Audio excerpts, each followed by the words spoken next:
काय झालेलं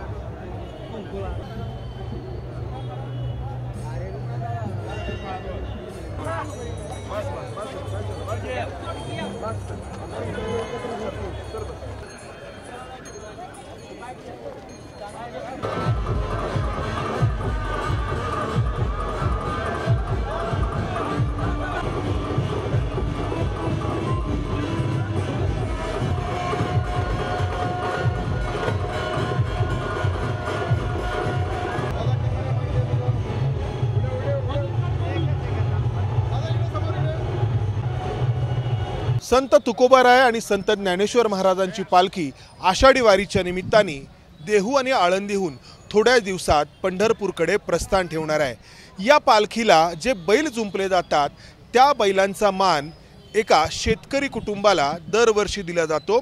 त्या कुटुंबासाठी ही मोठी सन्मानाची बाब असते।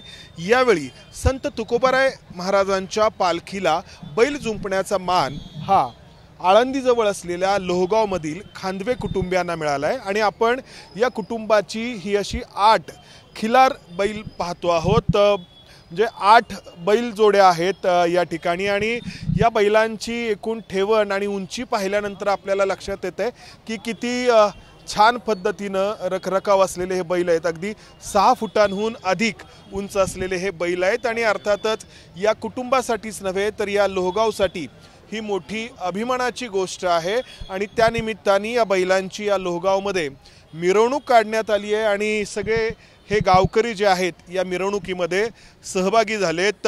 दरवर्षी पालखीला जुंपणाऱ्या बैलांची निवड केली जाते। आपल्यासोबत आदित्य खांदवे आहेत। सगळ्या गावासाठी मोठा आनंदाचा क्षण असेल हा।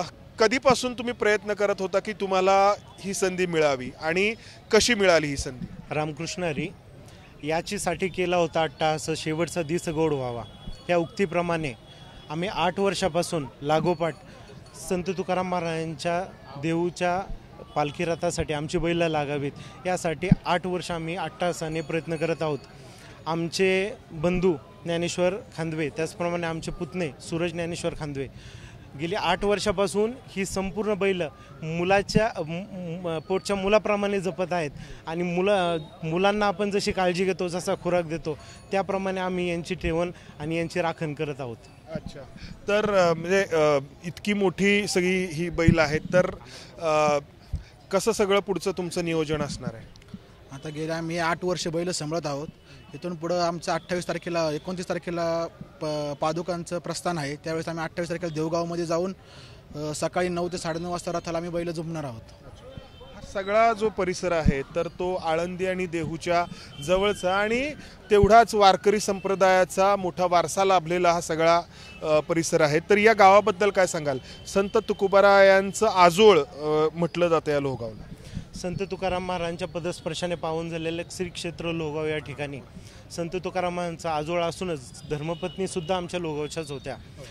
लोहगावचा एवढा मोठा पारंपरिक वारसा आहे की संप्रदायामध्ये संत तुकाराम महाराजांच्या जीवनातील 80% कीर्तनं त्यांची लोहगाव या श्री क्षेत्रात झालेली आहे।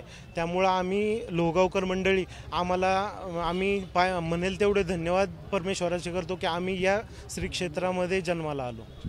या बैलांची रखरखाव कशी म्हणजे 8 वर्षांपासून तुम्ही म्हणजे काय वयाची आहेत ही बैल? म्हणजे 8 वर्षांपासून जर तुमच्याकडे आहेत? साधारण हे 3.5 ते 4 वर्षाचे बैल आहेत। आम्ही कर्नाटकमधून आमचे मित्र संतोष कब्बुरे आणि आमचे वाकडचे स्वीकृत नगरसेवक गिरीश शेडगे यांच्या माध्यमातून आम्ही बैल खरेदी केले होते कर्नाटकमधून। केल्यापर्यंत यांचे सकाळी आमची डेली 4 वाजल्यापासून रुटीन चालू होती। सकाळचं धुणं वगैरे असेल यांना हे त्यांच्याकडून काम आपण जर पाहिलं तर 6 फुटांहून अधिक उंच असे हे बैल आहेत या पालखीला शोभतील असे आणि एकूण 8 बैल आहेत जे बैल संत तुकोबारायांच्या पालखीला जुंपले जाणार आहेत आणि त्यानंतर ही पालखी देहूहून पंढरपूरच्या दिशेने प्रस्थान ठेवणार आहे। संत तुकोबारायांचं आजोळ त्याचबरोबर त्यांच्या पत्नीचं माहेर असा हा वारसा लाभलेलं हे लोहगाव आणि अर्थातच यावर्षी हा जो सन्मान मिळाला आहे जी संधी मिळाली आहे या पालखीला या बैलांना जुंपण्याची त्यामुळे या सगळ्या गावामध्ये लोक आनंदित आहेत। कॅमेरामन राजेश बिडकरसह मंदार गुंजारी ABP माझा लोहगाव।